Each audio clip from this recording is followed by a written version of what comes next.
Good morning, it's James. I do hope and pray this message finds you and your loved ones peaceful, thriving, and very well. Thank you for your time. Thank you for your energy. I'm deeply grateful to have the honor and the blessing of laying eyes on you this morning. And this morning's message is something I've been thinking a lot about over the last few weeks. And, I'm sure I'm not alone. And I'm going to ask you if you have the same sort of experience in life where you have different seasons in your spiritual work, seasons where you're feeling this great sense of possibility and optimism.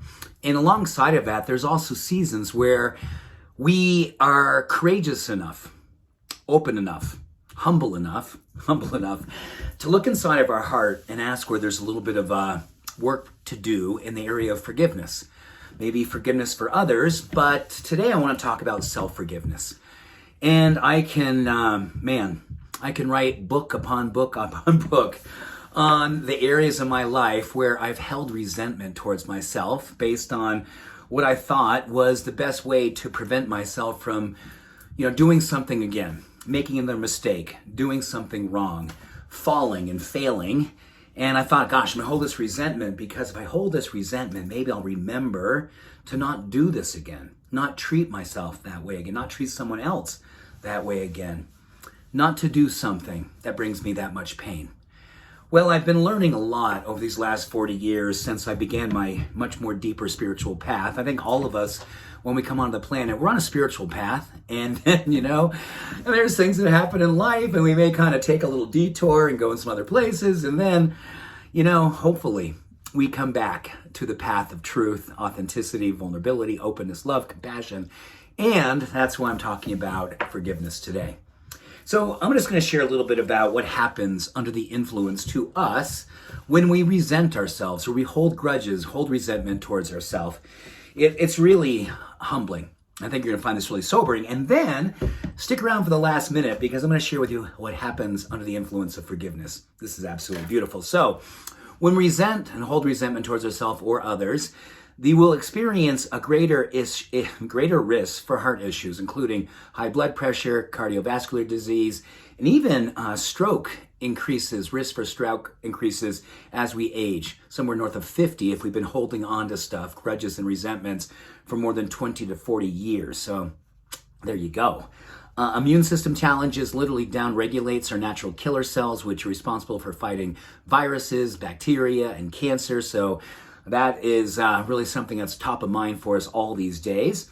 It also, when we're resenting and holding grudges, it increases anxiety and depression. That's almost like, well, of course it does, but the way in which it does it is profoundly sobering. Really, really sad. And what happens to us when we continually are holding something against ourselves, not willing to forgive ourselves. And we also see that it actually shortens our lifespan because alongside of the heart disease risk, we also see that the telomeres, the thing that protect our DNA, help us to lengthen and strengthen our life. They literally start to shrinken under the influence of grudge and resentment.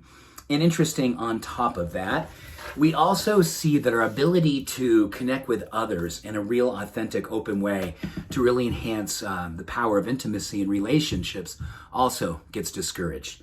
So let's talk about forgiveness. And let's really just maybe hold our heart when we're doing this. I'm going to read some things to you, but maybe just hold your heart and say, oh my gosh, it feels good. It maybe feel hard, but it feels like it's time. Here, this is what we have here. So when we forgive ourselves consciously, truly leaning into forgiveness, we're going to see our immune system improve. We're going to see lower blood pressure, blood pressure. Less anxiety, less depression, of course. And interesting, this is really cool.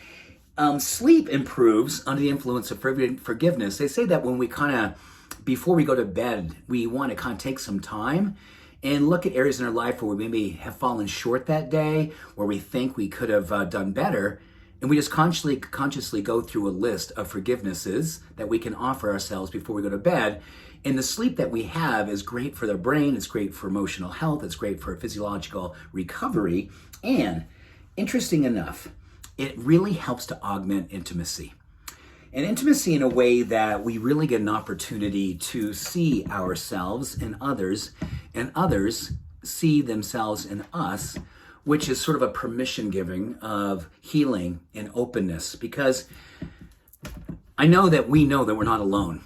There's a lot of people carrying a lot of stuff. People that we love carrying stuff. People who we love, like ourselves, carrying stuff. So when we kind of do this work, it feels like it's a permission giver. It opens up a channel. I guess you can call it a quantum field, if you will. Physics, quantum physics, in a way that when we give ourselves permission to lean into forgiveness work, we tend to see ourselves as a purveyor of hope for other humans. And that hope that we give ourselves through forgiveness seems to create a form of contagion, emotionally and spiritually. So, if this speaks to you, and you're in a season of forgiveness, maybe just put a heart here in the comments section or say, yeah, this is good work for me right now. Or, I still have good work to do here. This is a good time for us all to sort of see each other and believe in each other. Forgiveness, a powerful vehicle for wholeness, transformation, and love. Have an awesome day. I love you. We'll see you soon. Bye for now.